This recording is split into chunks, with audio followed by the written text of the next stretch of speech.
नमस्कार। पूजा का अंत आ गया है। कल विजयादशमी दशहरा और आज उसके बाद उसके अगले दिन एकादशी का दिन है। विभिन्न जो हर जगह जहाँ पूजा हुई है वहाँ से देवी प्रतिमा को विसर्जन हो गया है। सब अपने अपने घर वापस चले गए हैं। आज जिस विषय पे बात करना ज़रूरी हो जाता है वो ये पूजा की समाप्ति कैसे किया जाता है। पूजा जब समाप्त होता है वो कैसे होता है। तो अलग अलग रस्में होते हैं, सबको ये दिखता है, बहुत कुछ दिखता है, विसर्जन वगैरह। वैसे कल विसर्जन के बारे में बातें किए थे हम लोग। आज एक विशेष जो अध्याय है पूजा के अंत में, हिंदुओं की जो भी पूजा होती है अलग, आप जानते हैं कि हिंदू धर्म में कितने सारे देवी देवताओं के पूजा होते हैं। हिंदू धर्म को मानने वाले सनातन धर्म से के जो प्रवाहक हैं वो ऐसे हजारों अलग अलग देवी देवताओं रस्मों को मानते हैं और उसके जरिए अपने ईश्वर तक पहुंचने की मुराद रखते हैं, ऐसी प्रयास करते हैं। तो एक बात यही है कि हर पूजा के अंत में कुछ बातें जो कॉमन है, जो एक ही जैसा है, ये अलग अलग देवी देवताओं के पूजा में भी कुछ बातें जो एक जैसा है, वही सब मिलकर इस धर्म को, जो हिंदू धर्म कहा जा रहा है, उसको शायद बांधता है। तो इसमें एक चीज देखा जाता है कि हर पूजा के अंत में एक मंत्र बोला जाता है। अब देखिए, ये मंत्र का तात्पर्य देखिए, और इसी मंत्र के अंदर हम आज जाने वाले हैं, क्योंकि कर्मयोग फॉर 21st सेंचुरी का ये जो फिट फॉर लाइफ प्रोग्राम है, ये फिट फॉर लाइफ सिर्फ अपना फिजिकल फिटनेस तो नहीं, हम कहते हैं तन प्राण मन चित्त, यानी फिजिकल, एनर्जेटिक प्राणिक, मेंटल मानसिक और स्पिरिचुअल आध्यात्मिक, ये चारों जो दिशा है अपने जीवन का, ये चारों जुड़ा हुआ है और चारों को एक साथ लेकर हम लोग काम करते हैं। तो देखिए, इसलिए मंत्र वगैरह को बहुत हम लोग अहमियत देते हैं।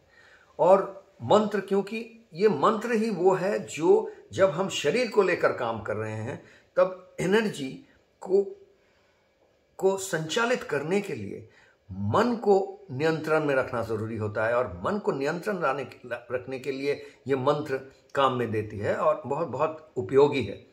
और इस मंत्र के जरिए ही जब मन भी कंट्रोल में आ जाता है, वश में आ गया है, तो उसके जरिए ही हम बिल्कुल जो चित्त है, सच्चिदानंद अवस्था है, वो सब अवस्था तक पहुंच पाते हैं। तो देखिए, आज इस विषय पर हम लोग चले जाते हैं कि कोई भी पूजा होता है, घर में, मोहल्ले में, मंदिर में, कोई भी अनुष्ठान होता है, तो देखिएगा पंडित जी अंत में जाकर एक ही मंत्र से पूरा पूजा को समाप्त करते हैं। तो इस मंत्र को क्षमा याचिका मंत्र भी कहा जाता है। अब याचिका का मतलब हो गया कि एप्लीकेशन, ये अंग्रेजी वर्ड है एप्लीकेशन, लेकिन इसी को लोग ज्यादा जानते हैं। अप्लाई करना, किसी के लिए अप्लाई करना। तो पूजा के अंत में भगवान के पास भी, ईश्वर के पास क्षमा के लिए अप्लाई कर रहे हैं, ऐसे बात है। क्षमा याचिका मंत्र भी इसे कहा जाता है। तो इसमें देखिए क्या हो रहा है मंत्र में। लेकिन इस मंत्र के जो शब्द हैं, जो वाक्य हैं, जो श्लोक हैं, जो भी उनको बोले, उनके अंदर जाने के पहले या उनको उच्चारण करने के पहले, इस मंत्र का पाठ करने के पहले बहुत जरूरी है। और इसी मंत्र नहीं, किसी भी और मंत्र में कुछ भी हम जब उजागर करते हैं, यानी प्रकाश करते हैं, यानी बोलते हैं या उच्चारण करते हैं, तो उसके पहले बहुत जरूरी हो जाता है ये समझना कि ये कौन बोल रहा है। क्योंकि मंत्र तो देखिए कोई भी बोल ले सकता है, कोई भी मंत्र, लेकिन कोई भी ही नहीं, कोई भी इंसान कभी भी बोल दे सकता है। उच्चारण तो कर दिया, लेकिन उच्चारण करने से ही वो मंत्र नहीं हो गया, क्योंकि उच्चारण करने वाला को एक भाव में पहुंचना चाहिए कि वो कौन है। तो वो कौन है जब वो अपने आप को जब एक कोई विशेश स्थिति पर ले आ सकता है, और उस स्थिति से जब वो ये मंत्र का उच्चारण करता है, तभी वो मंत्र परिपूर्ण होता है। नहीं तो वो तो सिर्फ कुछ शब्द होकर रह जाते हैं। तो इस मंत्र को उच्चारण करने के पहले ये बहुत जरूरी है समझना कि ये मंत्र कौन कह रहा है, कहने वाला कौन है। मैं सौरभ सरकार ये मंत्र का उच्चारण कर रहा हूं। ये होने से नहीं होगा। इस मंत्र को उच्चारण करने वाला वही हो सकता है, वही इसके काबिल है, उसी में ये क्षमता है जो पहले अपने आप को विनम्रता और विनय का प्रतीक बना लिया हो। संपूर्ण तरह से वो अपने आप को निचोड़ के, ये जो ये मंत्र कह रहा है उसमें अगर वो खुद घुस गया है, वो भी है, तो ये मंत्र बेकार है। तो पहले जो भी करना है, ये सारी जो रस्में हैं, ये अपने आप को निचोड़ने के लिए। वैसे भी इसके पहले मैं एक दिन ये ऐसे ही संवाद में, सत्संग में ये समझाया था कि हम पूजा इसी चीज को मानते हैं, कोई भी कर्म उसमें से जब मैं को निकाल देते हैं, मतलब work minus I is equal to पूजा। यही हम मानते हैं। कर्मयोग फॉर 21st सेंचुरी का जो फिट फॉर लाइफ का जो साधना है, साधना पद्धति है, जो सीखने सिखाने का सिलसिला है, एक जरिया है, इसके जरिए हम यही समझते हैं, यही करने के प्रयास है हमारे, यही उद्देश्य है कि कैसे हर काम से आई को निकाला जाए। तो ये जो पूजा के अंत में पूजा देखिए वही कर्म है जिसमें से आई को निकाल रहे हैं। अब पूजा का भी अंत आ गया है, तो इस मंत्र उच्चारण करने के पहले कभी भी मैं जब अभी आपको समझाने के लिए भी अगर उच्चारण करूंगा, उसके पहले ये ज़रूरी है कि इसमें से आई को निकाल लिया जाए। तो पहले जैसे हम घंटी बजाते हैं, इस तरह से इस मंत्र को शुरू करते हैं। हम 3 बार घंटी बजा के तब इस मंत्र के अंदर जाएंगे। तब देखिएगा, हो सकता है अगर सफल हो पाया, हो सकता है कि ये प्रयास सफल होगा कि हम मंत्र तक पहुंच पाएंगे। तो चलिए प्रयास करते हैं मंत्र को समझने का।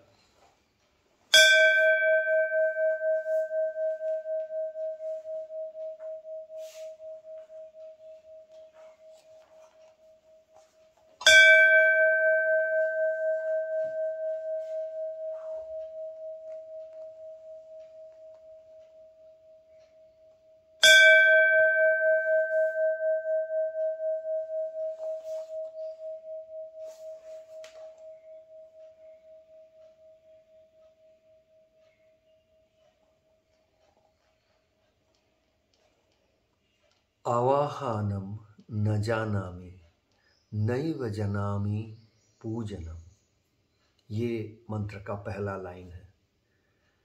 आवाहनम यानी आह्वान करना, बुलाना, पुकारना, आने के लिए कहना, इनविटेशन, बेकन, कितने सारे शब्द हैं इसको समझने के लिए। आह्वान करना, आवाहनम न जानामि, मैं जानता नहीं हूँ, मैं जानता नहीं हूं कैसे आपको आह्वान किया जाए। पहला लाइन में हम ये कह रहे हैं, न जानामि पूजनम। अब आह्वान कर चुके हैं, आप आ चुके हैं, आपकी पूजा किया गया है, मैं आपका पूजा किया हूं। किस तरह से आपका पूजा किया हूं ये मुझे नहीं पता है। ना मुझे आपको कैसे बुलाया जाए इसकी रस्में पता है, ना मुझे आपको कैसे पूजा जाए, आप आ गए वो मुझे पता है। मुझे कुछ भी पता नहीं है, मैं कुछ काम का नहीं हूं। आवाहनम न जानामि नैव जनामि पूजनम, न ऐव जनामि, न ऐव, मुझे ये भी नहीं पता है कि आपको पूजा कैसे किया जाए। विसर्जनम न जानामि, इसके बाद मंत्र चल रहा है, आपको कैसे विसर्जन किया जाए, मतलब आपको कैसे अब विदा किया जाए, कैसे फेयरवेल दिया जाए, कैसे टाटा बाय बाय किया जाए, ये कुछ भी मुझे पता नहीं है। विसर्जनम न जानामि, कैसे आपको जाने कहें ये भी मुझे नहीं पता है। कैसे आपको बुलाऊं, कैसे आपका आप्यायन करूं आप जब आ गए हैं, और कैसे आपको जाने बोलूं, ये कुछ भी मुझे पता नहीं है, मैं नहीं जानता हूं।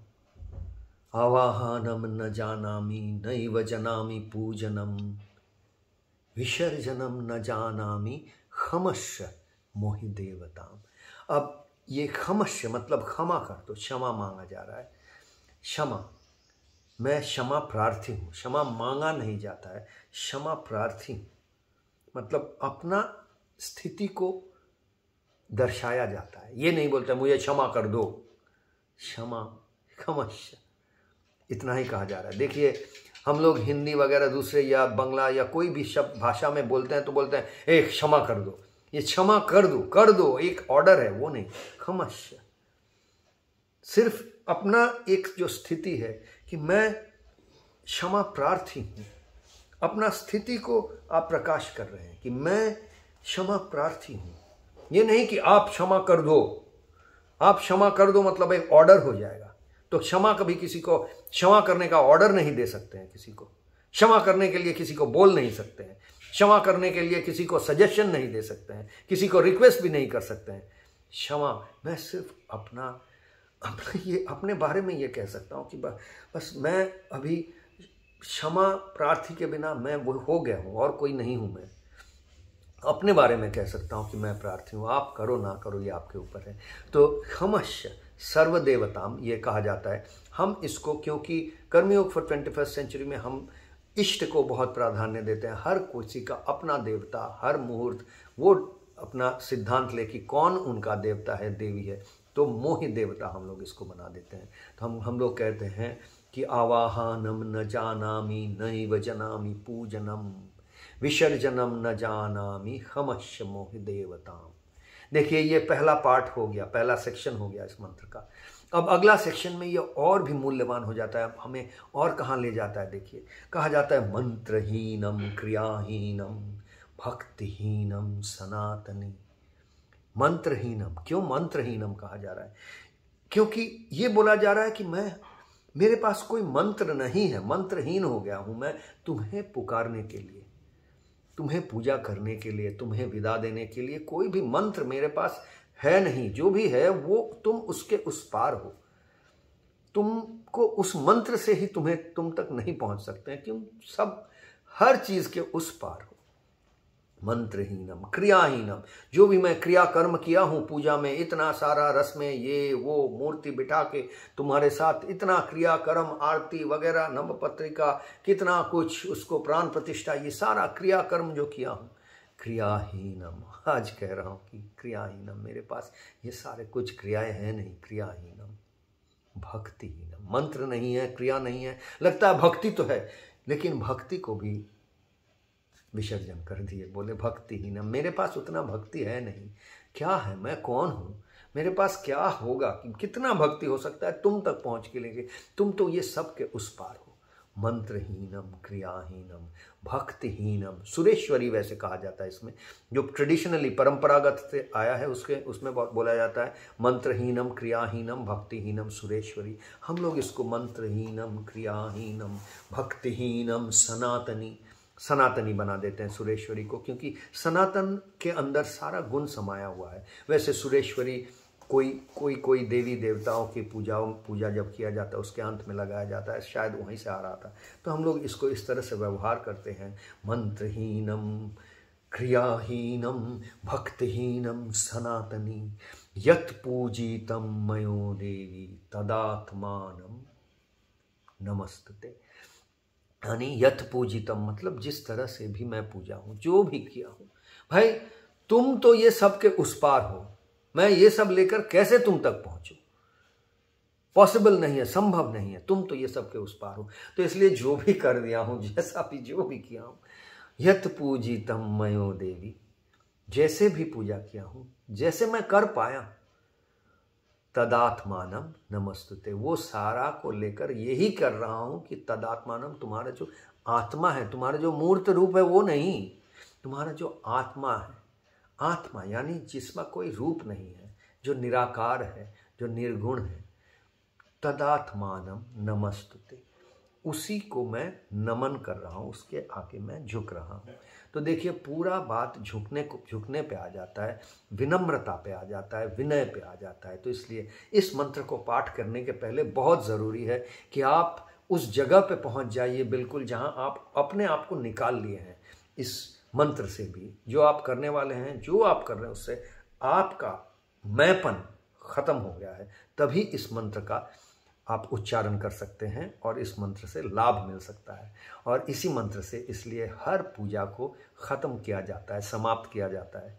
तो हमारा आज का सत्संग भी यहीं पर हम लोग समाप्त कर रहे हैं। वैसे इस समाप्ति का मंत्र को लेकर ही हम कह रहे थे, तो इसको समझना बहुत ज़रूरी है।